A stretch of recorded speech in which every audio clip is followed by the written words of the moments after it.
The Hammer and the Holistic Healer, the Teresa Sievers story.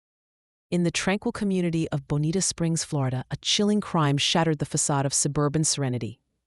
Dr. Teresa Sievers, a beacon of holistic health, was found brutally murdered in her own home. Ambushed by ruthless killers, she was bludgeoned to death with a hammer, her life extinguished in a violent act of betrayal. Teresa Sievers was more than just a doctor. She was a visionary. She yearned to share her message of holistic well-being with the world. Her dream was to host her own television show, a platform to dispense wellness advice to a vast audience. Give a like and subscribe. Leave a comment.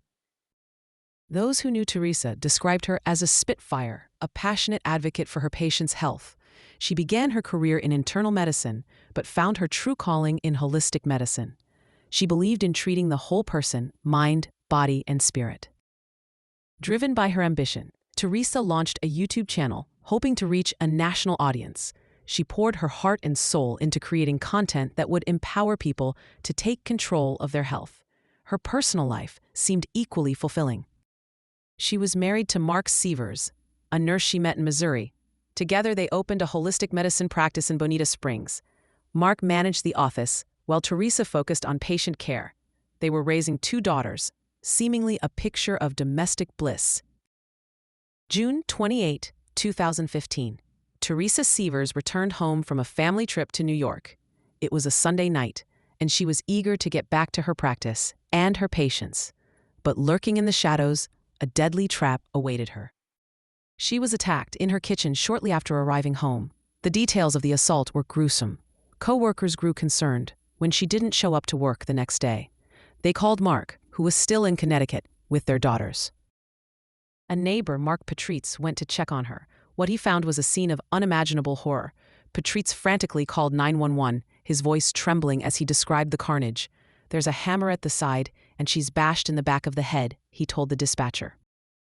The crime scene was disturbing. The garage door was open, and Teresa's suitcase had been rifled through. The family dog's bowl was askew, suggesting a struggle.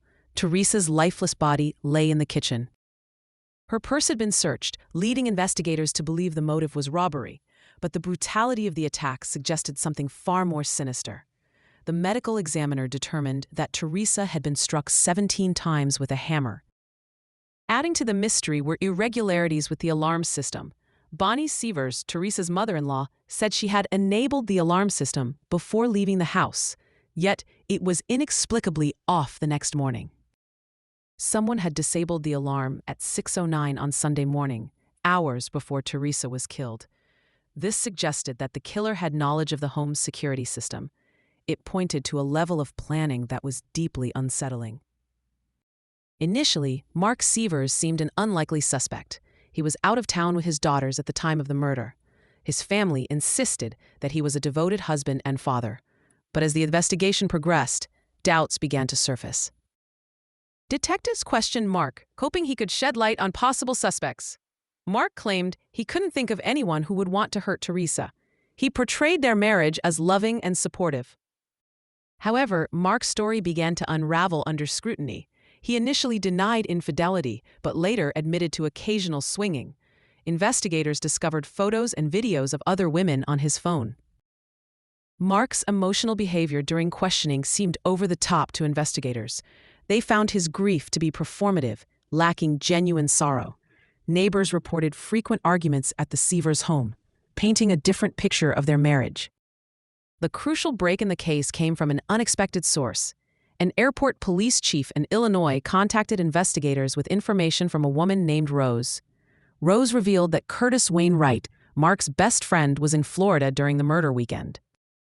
Wright had abruptly left his cell phone behind and couldn't be reached. This raised immediate red flags. Wright's alibi was quickly refuted by friends and his wife. The pieces of the puzzle were starting to fall into place. Adding to the intrigue, Wright and Mark bore an uncanny resemblance to each other. This detail would later prove to be significant.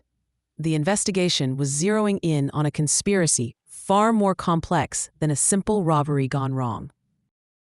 GPS data from Wright's rental car revealed a trip from Missouri to Bonita Springs. This placed him at the scene of the crime. Further investigation uncovered a GPS device paired with Jimmy Ray Rogers' email address. Surveillance footage placed Wright and Rogers in the area around the time of the murder. The evidence was mounting against them. Rogers' girlfriend came forward, claiming he confessed to the murder and discarded coveralls. And net was closing in on the killers. The seemingly random act of violence was now revealing a calculated plot. The truth was about to be exposed. Rogers and Wright were arrested and brought in for questioning. The pressure was on. Wright, facing overwhelming evidence, agreed to testify against Mark in exchange for a lesser sentence. Wright's confession was chilling. He said Mark hired him to kill Teresa for around $100,000. Mark wanted to avoid a costly divorce and losing time with his children. He also stood to collect $5.8 million in life insurance. Mark provided Wright with the alarm code, ensuring easy access to the house. Wright and Rogers ambushed Teresa, who, in her final moments, may have mistaken Wright for Mark due to their resemblance.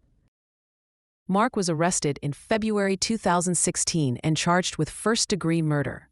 The community was stunned. Rogers was convicted of second-degree murder and sentenced to life in prison. Justice was being served, but the pain remained.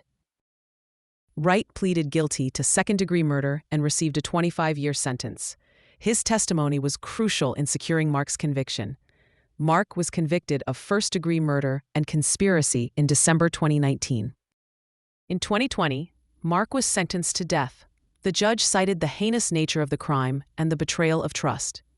Mark remains on death row, fighting the ruling. He maintains his innocence, despite the overwhelming evidence against him. In February 2025, a judge granted him an evidentiary hearing.